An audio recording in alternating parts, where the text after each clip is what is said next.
Man, we had a very fun night tonight. Hello everyone and welcome to Saturday. I talked the other day about playing Pokémon Unite, and some of us have been playing it and enjoying it.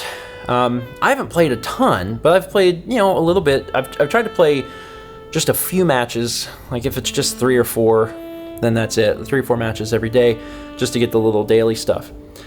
Some folks in our group, I'm not going to name any names, I'm not going to out them, but some folks in our group are already like over 90 matches, over 100 matches. So there's a few folks who have really enjoyed it, which is good. I'm glad that a game came along that some of our friend group has been really excited about. So we decided that we would go ahead and record it for Steven and Friends tonight. There's enough people playing, and we actually had even more people join in that hadn't even played the game before. Emil joined us, Josh joined us, and Tom joined us, and the 3 of them had not played the game, so they were jumping in for really the first time, and all 3 of them loved it. We also had Austin join us. Austin hasn't joined in for a Steven and Friends video in a long time, but he's big into, he's big into a lot of different multiplayer games, but back in the day he put a lot of time and energy into League, and because they're both MOBAs, the crossover is there, so he can play Pokemon Unite with a lot of inherent skill already, so he joined in tonight. We had a huge group. We actually we were planning on doing 5v5, and we had, I think, 12 people. So we actually rotated people in and out and tried to give everyone a little bit of, screen time. The way we decided to do it is we just showed footage and audio from one of the teams, and that's how we decided that we would, approach the recording, because there was just, we thought it would be madness if you could hear both teams talking at the exact same time. And then also you can't strategize because the other team knows. We can't show both maps because, both teams' side, because as I've learned, and maybe you didn't know this, it appears the same for each team. So even though, whenever you're playing the game, it's like, oh, you're trying to move to the right side of the screen and take out that, that side. That's what the other team sees too. Like, it's mirrored for them. I did not know this. This is something I learned. So it really does. It would be extremely confusing to jump from one side to another because it would always look like each team was moving from left to right. So we decided just showing one team would be worthwhile. But we recorded a lot tonight. We really did. Because the matches are so short, because they're only 10 minutes long, we were able to do a match and be like, okay, cool. Change up the teams, do another one. Oh, okay, cool. And we actually recorded a handful of them. So I don't know when they're going to be out.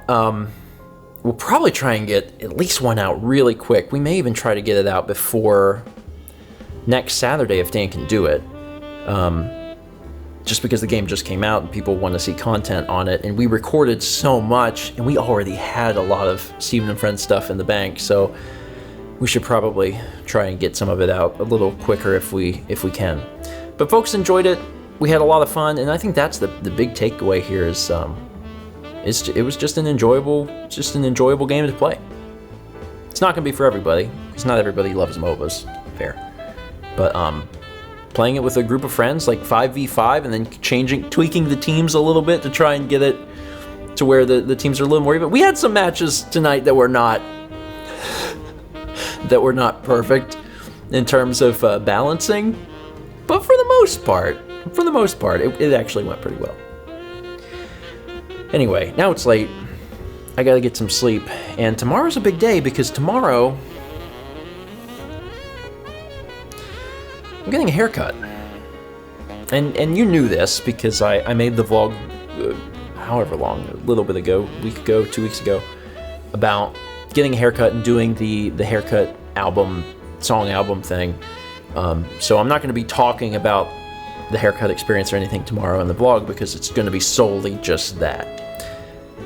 But I'll use now as an opportunity to say it's going to feel weird. I've gotten used to this. That being said, there is an element. I'm trying to think of how to word this. It feels like there's an element of the past associated with the hair. It's one of the reasons I want to get it cut. I haven't got a haircut since the pandemic started.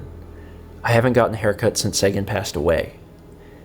And in many ways, it feels like not a whole lot has changed in my life. Like, it feels like I'm spinning the wheels over and over again, almost stuck in a rut type of thing.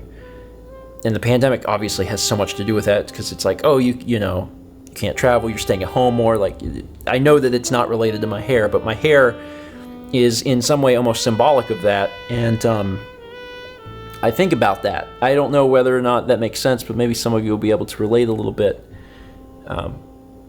And I want to feel like there's been a major change in my life to get me to feel like I'm stepping out of the pandemic, and in some small way to feel like I'm stepping out of some of the lingering sadness of Sagan passing away. And I know that that's like a lifelong thing. I understand that.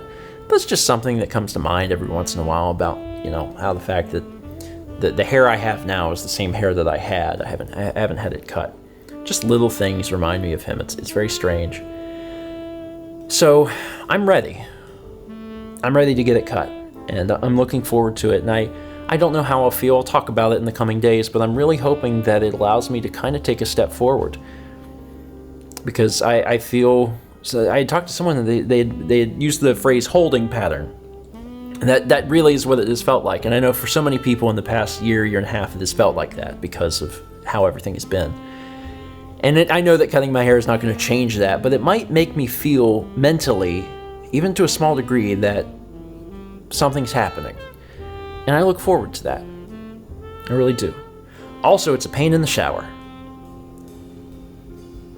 It's a pain in the shower. It's a pain a lot of other times too. If you don't keep a hairband on this stuff, you can't do anything. The minute you look down, there's hair like in your eyes and your mouth. It's actually terrible. And I have newfound respect for anyone who keeps their hair long, because it's actually a pain in the butt. It's a huge pain in the butt. Anyway, tomorrow it'll be gone. I don't know if I'll ever grow my hair long again, but it's nice to know that I can. This took a year and a half. And if I ever want long hair, I can do it. I can just grow my hair again. But for now, it's time to return to what I had, and to hopefully get a little mental boost out of it too. I'll keep you informed if that actually works how I hope it will. Okay. Thanks for watching. Look forward to all the Pokemon Unite content we have coming out, if that's your thing. And let's meet back tomorrow, shall we?